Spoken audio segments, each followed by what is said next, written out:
Des caravanes de gens du voyage installées illégalement dans plusieurs communes, des nuisances sonores et parfois des dégâts. Certains habitants ne savent absolument plus quoi faire pour trouver un peu de calme. C'est le 7 minutes pour comprendre de première édition et on va en parler avec nos invités. On va parler de ce fléau.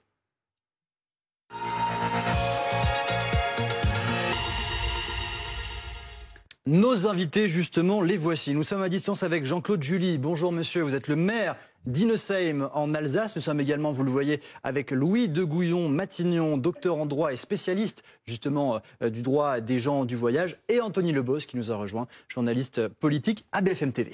On va commencer avec Jean-Claude July. Donc vous êtes le maire d'Innesheim en Alsace. Racontez-nous en quoi vous êtes concerné, ce que vous avez vécu. Bonjour. Bonjour tout le monde. Oui, bien sûr, le problème aujourd'hui est récurrent d'année sur l'année. Il y a par exemple tous les ans, il y a quelques années, on avait 20, 25, 30 caravanes qui venaient s'installer. Malheureusement aujourd'hui et depuis quelques années, c'est 100, 150 voire 200 caravanes qui viennent s'installer dans notre campagne, qui viennent s'installer illégalement bien sûr, sans autorisation aucune, viennent se brancher à l'eau, à l'électricité de façon gratuite. On est obligé de leur installer des déchets, des bêtes à déchets. Aujourd'hui, l'État nous avait pourtant demandé de créer des aires de stationnement des gens du voyage, des aires d'accueil du voyage, ce qui est fait sur notre communauté de communes. Par contre, ça ne les intéresse pas. Les aires installées ne leur conviennent pas, ils préfèrent la nature. Monsieur le maire, justement, soyons très concrets, comme on le disait il y a quelques instants, pour les personnes qui nous regardent.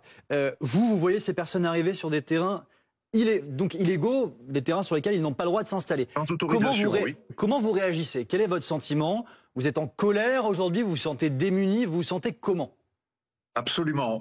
Il y a aucune aide de qui que ce soit pour nous permettre de gérer ces gens-là.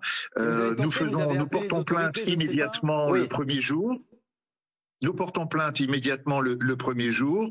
La préfecture et les tribunaux mettent à peu près 15 jours à 3 semaines pour réagir, ce qui est à peu près le temps de leur stationnement dans une région. Et au bout de 15 jours, 3 semaines, ils repartent dans une autre région ou dans un autre secteur. Louis de Gouillon-Matignon.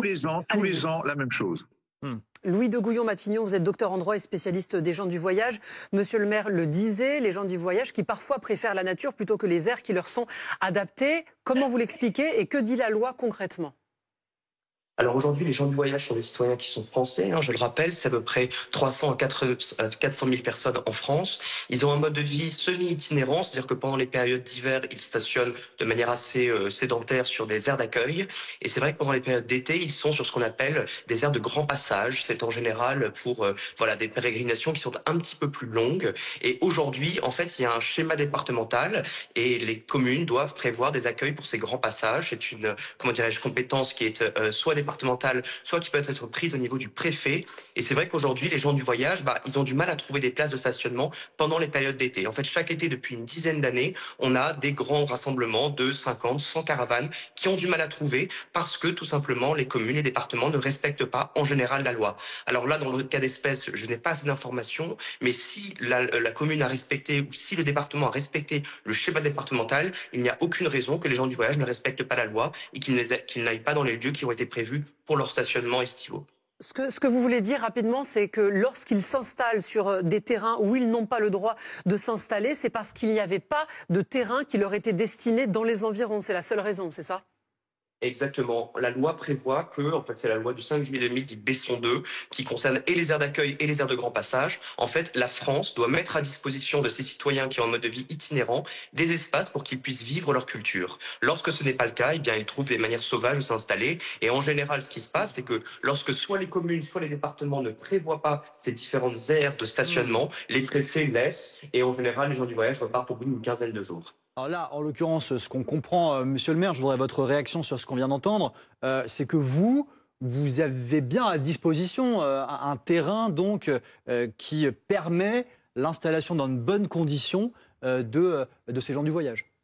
Il y a effectivement plusieurs aires d'accueil qui sont disposées tout autour dans notre secteur, entre les communes de Molsheim, d'Aubernay, entre les communautés de communes qui ont été installées. Ces installations sont actuellement vides parce que les gens du voyage considèrent que ils préfèrent s'installer dans la nature. C'est plus en rapport avec leurs ambitions et leurs volontés. Monsieur le maire, est-ce que le nombre de places dans les aires que vous proposez est suffisant pour les personnes qui arrivent? Est-ce que le problème n'est-il pas le nombre de places? En ce qui nous concerne, nous, oui, affirmatif, oui, oui. Il y a suffisamment, les places sont vides actuellement. Actuellement, les aires sont vides.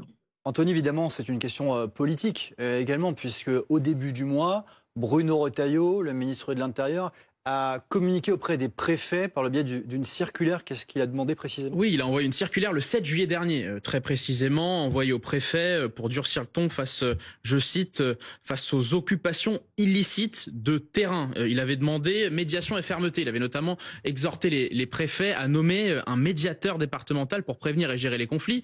Le cas échéant, la circulaire envoyée par Bruno Retailleau autorisait aussi les préfets à faire preuve, je cite, de fermeté et qu'ils puissent recourir systématiquement aux procédures d'évacuation forcée. C'est ce que dit la circulaire. Elle dit aussi, cette circulaire, qu'il faut que les autorités départementales puissent identifier en amont, anticiper en quelque sorte, des aires qui puissent accueillir des gens du voyage. C'est ce qu'avait dit aussi François-Noël Buffet, le ministre auprès du ministre de l'Intérieur Bruno Retailleau. Il soulignait l'importance d'anticiper justement l'arrivée de ces gens du voyage.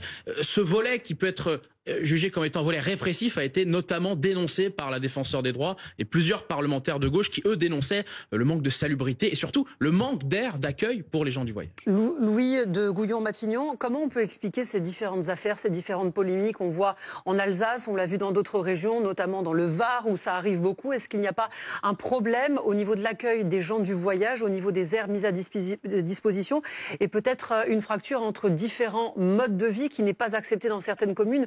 Quel est le problème selon vous? Alors il y a en partie de ça, vous avez raison, chère madame. Je dirais plusieurs choses. Je dirais la première chose, c'est qu'il ne faut pas confondre aire d'accueil et aire de grand passage. En général, quand on est sur une période estivale, les gens du voyage voyagent avec davantage de membres de leur famille ou davantage de personnes au sein de leur groupe.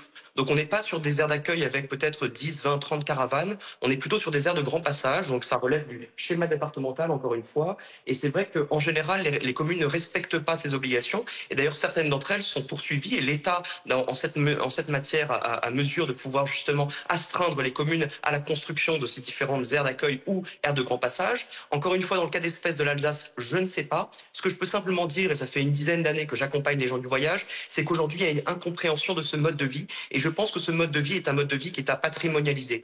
Je pense au même titre que l'on patrimonialise aujourd'hui certains modes de vie, certains métiers, certaines constructions historiques, certains immeubles, on pourrait peut-être patrimonialiser ce mode de vie qui est une grande chance pour la France, à la confluence du droit du patrimoine et à la confluence du droit de l'environnement. Aujourd'hui, il faut comprendre qu'on a des citoyens français qui veulent vivre différemment, qui veulent partir à partir du mois d'avril et du mois de mai, revenir à partir du mois de septembre et du mois d'octobre, et qu'ils ont un mode de vie, encore une fois, ce sont 300 000 Français, 400 000 Français, c'est à peu près 0,5% de la population française qui a envie de vivre différemment. Il faut reconnaître ce mode de vie, le respecter et je dirais même l'encourager puisque c'est une chance aujourd'hui pour un pays comme la France d'avoir encore ce mode de vie qui est très typique et qui est maintenant unique en Europe. On est les seuls, la France est le seul pays d'Europe à reconnaître ce mode de vie via un statut juridique qui est le statut de gens du voyage. Avant, les gens du voyage étaient soumis à des normes qui étaient assez dérogatoires, les carnets de circulation, les livrets de circulation. Aujourd'hui, tout ça évolue, mais il faut que le politique comprenne que ces citoyens français ont envie de vivre différemment. Et je crois qu'il faut qu'on les accompagne dans cet objectif.